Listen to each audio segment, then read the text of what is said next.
بسم اللہ الرحمن الرحیم۔ السلام علیکم ورحمۃ اللہ وبرکاتہ۔ الحمدللہ ثم الحمدللہ، اللہ تبارک و تعالیٰ نے ایک بار پھر ہماری زندگی میں ہمیں نیا سال دیکھنا، نیا اسلامی سال دیکھنا نصیب فرمایا۔ ہم اللہ کا شکر ادا کرتے ہیں۔ میں تمامی حضرات کو دل کی اتھا گہرائیوں سے نئے اسلامی سال کے آغاز پر مبارکباد پیش کرتا ہوں۔ ناظرین کرام، یقیناً آپ کی زندگی میں اسلامی سال کا آغاز کئی دفعہ ہوا ہوگا۔ اگر آپ 25 سال کے ہیں تو 25 دفعہ ہوا، لیکن شعور کی کیفیت میں اگر نکال لیں، 25 میں سے 15 نکال لیں تو 10 سال تو یقیناً آپ کی شعور کی کیفیت تھی اور یقیناً اسلامی سال کا آغاز ہوا۔ لیکن اسلامی سال کا آغاز کیسے کرنا چاہیے تھا اور کیسے کیا اور آج تک کیسے کرتے رہے ہیں، اسلامی سال کا آغاز کس طرح اہتمام کرنا چاہیے، یہ بڑی غور طلب بات ہے۔ اور دوسری بات، پیارے کریم آقا علیہ الصلوۃ والسلام کی زندگی میں بڑے بڑے واقعات، اگر معجزات کو لیا جائے تو معجزہ قرآن سب سے بڑا ہے۔ نزول قرآن کی رات، یہ نزول قرآن شب قدر کی رات، شب معراج، یا اس کے علاوہ غزوات لے لیں، غزوہ بدر، احد، تبوک، حنین، کربلا، یعنی کہ بے شمار واقعات ہیں۔ کربلا تو نہیں، معذرت کے ساتھ، یعنی کربلا تو بعد کی بات ہے۔ یعنی کہ ہجری سال کا آغاز سیدنا عمر بن خطاب رضی اللہ تعالی عنہ نے صحابہ رضوان اللہ تعالی علیہم اجمعین کے مشورے سے اس کا آغاز سبحان اللہ آقا علیہ الصلوۃ والسلام کی ہجرت کے بعد، اور وہ ہجرت سبحان اللہ مکۃ المکرمہ سے مدینہ المنورہ کی جانب، اور سبحان اللہ وہ ہجرت کیوں کی گئی؟ اعلاء کلمت اللہ کے لیے، اسلام کی سربلندی کے لیے، کفر سے اسلام کی طرف، سبحان اللہ۔ پھر آپ دیکھیں نواسے رسول بھی ہیں، سبحان اللہ، مدینہ المنورہ سے ہجرت کر کے عراق آ رہے ہیں، کوفہ آ رہے ہیں، کیوں؟ اعلاء کلمت اللہ کے لیے، اسلام کی سربلندی کے لیے۔ لیکن ہجرت سے آغاز کرنے کا مقصد یہ بتلانا تھا، امت محمدیہ صلی اللہ علیہ وسلم کو یہ پیغام دینا تھا کہ ایمان والو، جب بھی تم نئے سال کا آغاز کرو تو ہجرت مدینہ کو ضرور ذہن میں رکھو، ہجرت مدینہ سے بغداد کی طرف اس کو ضرور ذہن میں رکھو۔ پھر سبحان اللہ اسلامی سال کے اختتام پر ابراہیم علیہ الصلوۃ والسلام اور اسماعیل ذبیح اللہ علیہ الصلوۃ والسلام کی قربانیوں کو بھی ضرور ذہن میں رکھو۔ یہ قربانیاں کوئی معمولی قربانی نہیں ہے۔ اللہ اکبر، ابراہیم علیہ الصلوۃ والسلام نے کتنی بڑی قربانی دی، اسماعیل ذبیح اللہ علیہ الصلوۃ والسلام نے کتنی بڑی قربانی دی۔ پھر سبحان اللہ صحابہ رضوان اللہ تعالی علیہم اجمعین نے ہجرت مدینہ کی، سبحان اللہ کتنی بڑی قربانیاں دی، اپنے گھر بار کو چھوڑا، اپنے بیوی بچوں کو چھوڑا، سب کچھ قربان کر کے سبحان اللہ دین کی سربلندی کے لیے، اعلاء کلمت اللہ کے لیے سبحان اللہ گھر سے نکل پڑے۔ سبحان اللہ امام حسنین کریمین اہل بیت اطہار نے سبحان اللہ کیوں مدینہ المنورہ کو چھوڑا؟ سبحان اللہ اپنے نانا کے دین کو، اپنے نانا کے دین کے علم کو بلند کرنے کے لیے، تاکہ کوئی یہ نہ کہہ سکے کہ یہ تو آسانی کے ساتھ دین آیا۔ دین میں آسانی ضرور ہے لیکن دین کے لیے قربانیاں بھی ہیں۔ تو سبحان اللہ نئے اسلامی سال کا آغاز جب بھی کریں تو ہمارے ذہن کے اندر خاص طور پر ہجرت مدینہ ضرور ہونی چاہیے، اور ہجرت مدینہ میں صحابہ رضوان اللہ تعالی علیہم اجمعین کی قربانیاں، اور پھر سبحان اللہ مدینہ المنورہ پہنچنے کے بعد انصار کی، سبحان اللہ انصار کی قربانیاں، انصاری صحابہ نے سبحان اللہ کس قدر قربانیاں دی، یہاں تک کہ سبحان اللہ سب معاملات میں انہوں نے ہر معاملے میں اپنے مہاجر بھائی کو شریک کیا۔ مہاجرین اور انصار کے درمیان پیارے نبی کریم صلی اللہ علیہ وسلم نے اتنے خوبصورت طریقے سے ان کے درمیان میں بھائی چارہ کو قائم کیا، سبحان اللہ، اس کی مثال نہیں ملتی۔ یقیناً آج ہمیں اس کی ضرورت ہے دور حاضر کے اندر، کہ جب کہ فتنوں کا دور ہے، اور اس فتنوں کے دور کے اندر ہمیں مواخات، بھائی چارے کو کس طرح قائم کرنا ہے۔ آج تو دیکھ لیں، خاندانوں میں لڑائی جھگڑے چل رہے ہیں، رشتہ داروں میں چل رہے ہیں، اعزاء اقارب میں، دوست احباب میں، گھر میں، میاں بیوی میں۔ کہاں ہیں قربانیاں دینے والے؟ کوئی بھی نہیں ہے۔ نہ تو چھوٹے قربانی دینے کے لیے تیار ہیں، نہ بڑے قربانی دینے کے لیے تیار ہیں۔ ہم نے سبحان اللہ نئے اسلامی سال کے آغاز میں بہت سے عزم کرنے ہیں، بہت سے ارادے کرنے ہیں، اور ان ارادوں کی تکمیل کے لیے کوشش بھی کرنی ہے، اور اللہ سے مدد بھی طلب کرنی ہے۔ تو یہ چند اہم باتیں اس میں نے کرنی ہے، ان کو غور کیجیے اور اس کو نوٹ کر لیجیے۔ تھوڑا سا ہنٹ دیا آپ کو ہجرت کے حوالے سے۔ اب اسلامی سال کے آغاز سبحان اللہ ماہ محرم الحرام سے ہوتا ہے، تو یہ بھی ذہن میں رکھیں۔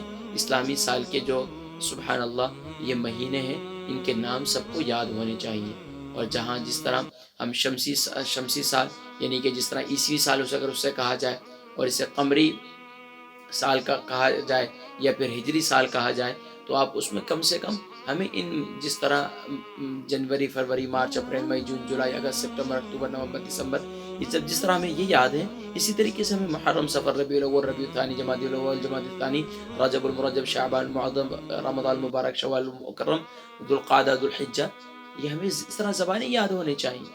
تو اپنے بچوں کو بھی یاد کروائیں۔ یقین جانیے، اگر کہیں 4 مسلمان بیٹھے ہوئے ہیں، اگر ان میں سے پوچھا جائے بھائی آپ اسلامی سال کا کون سا مہینہ چل رہا ہے، بڑی مشکل سے سوچ کے بتانا پڑتا ہے۔ تو اس کو بھی رائج کریں کم سے کم اپنے گھروں کے اندر، کہ ہمیں یہ معلوم ہونا چاہیے۔ الحمدللہ ایک کوشش میں نے کی ہے کہ اسلامی سال کے جو مہینے ہیں ان کی تاریخوں کو عام کیا جائے، اور الحمدللہ ایک کیلنڈر ہمارا چھپتا ہے، اس کا روزانہ ہم چھاپ کر جو ہے ساتھی ہمارے ماشاءاللہ وہ بھیجتے ہیں، تاکہ اسلامی مہینوں کی تاریخ کو بھی رائج کیا جائے۔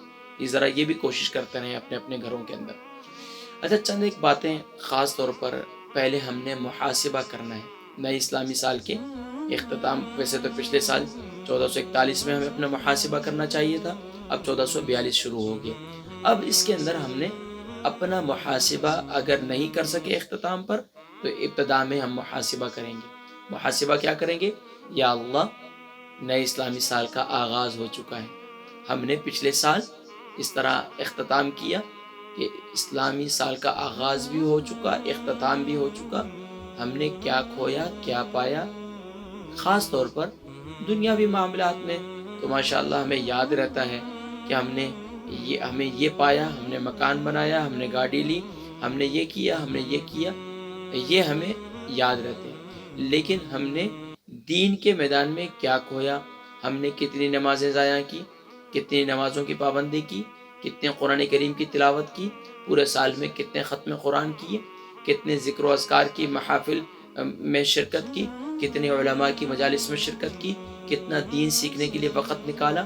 یہ سب اس کے بارے میں اللہ کی بارگاہ میں توبہ کریں، رجوع کریں کہ یا اللہ، پچھلے سال ہم سے کمزوری ہوئی، بہت سی کمزوریاں، بہت سی کوتاہیاں ہوئی، یا اللہ اب اسلامی سال کے نئے اسلامی سال کا آغاز کرنے جا رہے ہیں، یا اللہ تو اپنی مدد سے ہمیں ہمت، طاقت دے، صحت اور تندرستی دے، اور ہمیں صبر و تحمل والی زندگی نصیب ہو۔ اللہ سے مانگے بھی اور کوشش بھی کریں کہ اللہ سے یہ مانگے، یا اللہ اس سال کوئی نماز قضا نہ ہو، یا اللہ اس سال قرآن کی تلاوت کا ذوق پیدا ہو جائے، قرآن کی تلاوت کی کوشش کریں، مانگے بھی، کوشش بھی کریں۔ اور اسی طریقے سے پچھلے سال کتنا درود و سلام ہم نے پیش کیا، اس سال کتنا درود و سلام ہم پیش کریں گے، یہ ٹارگٹ رکھیں۔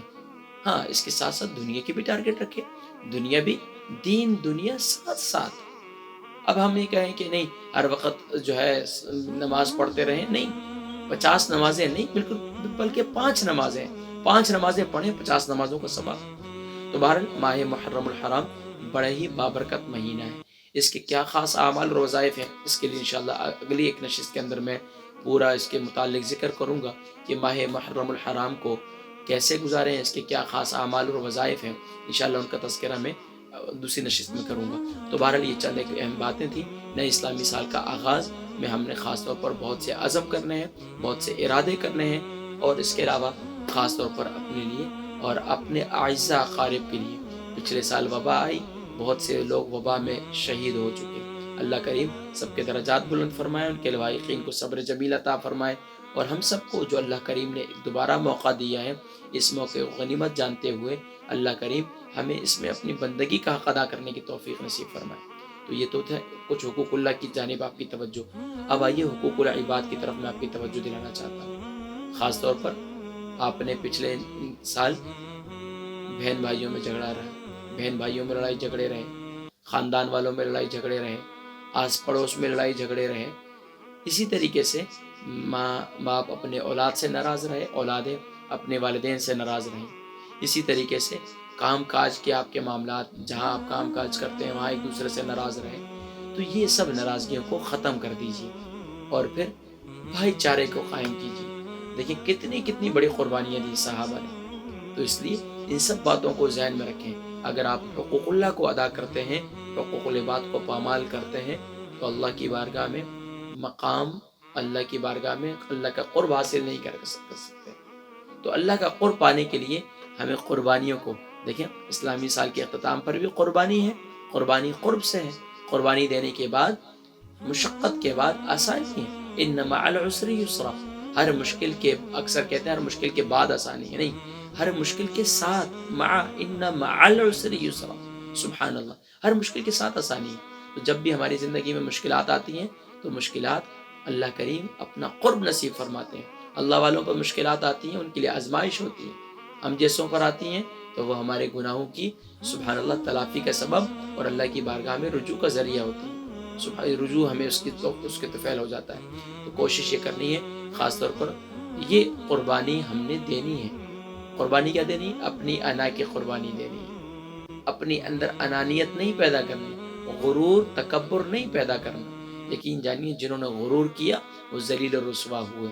نبی کریم صلی اللہ علیہ وسلم نے ارشاد فرمایا، من تواضع للہ رفعہ اللہ، جو کوئی بھی اللہ سبحان اللہ بلند مرتبہ حاصل کرنا چاہتا ہے، وہ سبحان اللہ تواضع اختیار کرے، عاجزی اختیار کرے۔ اللہ کریم مجھے بھی توفیق نصیب فرمائے، آپ کو بھی توفیق نصیب فرمائے۔ تھوڑی بہت ذہن میں جو باتیں تھیں وہ کی ہیں، اس کے علاوہ بھی انشاءاللہ العزیز آپ سے گفتگو چلتی رہے گی۔ بس میں نے سوچا چلیں آپ حضرات کی تھوڑی سی توجہ دلا دیں اس طرف کہ نئے اسلامی سال کے آغاز میں کم سے کم لہو لعب میں مبتلا نہ ہو، کم سے کم 2 رکعت صلاۃ التوبہ ضرور پڑھیں اور 2 رکعت صلاۃ الحاجت ضرور پڑھیں، اور اس کے علاوہ انشاءاللہ ماہ محرم الحرام کے کیا خاص اعمال اور وظائف ہیں، انشاءاللہ ان کا تذکرہ میں انشاءاللہ اگلی نشست میں کروں گا۔ اپنے دعاؤں میں یاد رکھیے گا، انشاءاللہ زندگی رہی پھر ملاقات ہوگی اور ملاقات ہوتی رہے گی۔ یوٹیوب چینل یہ آپ کا چینل ہے، الحمدللہ اس سے میں خود بھی آپ کی وجہ سے دین سے جڑتا ہوں، وقت نکالتا ہوں، آپ میری وجہ سے جڑتے ہیں، الحمدللہ یہ سلسلہ ہے، اس پیغام کو دوسروں تک آپ پہنچائیے۔ ہو سکتا ہے کسی کی فکر میں، کسی کی سوچ میں کچھ تبدیلی آ جائے۔ اللہ تبارک و تعالی ہم سب کو اپنے ظاہر اور باطن میں تبدیلی اور ایسا ہمیں ایسا بننے کی توفیق نصیب فرمائے کہ جس کے طفیل اللہ کریم ہم سے راضی ہو جائیں اور پیارے نبی صلی اللہ علیہ وسلم بھی ہم سے راضی ہو جائیں۔ انشاءاللہ ملاقات ہوگی۔ السلام علیکم ورحمۃ اللہ وبرکاتہ۔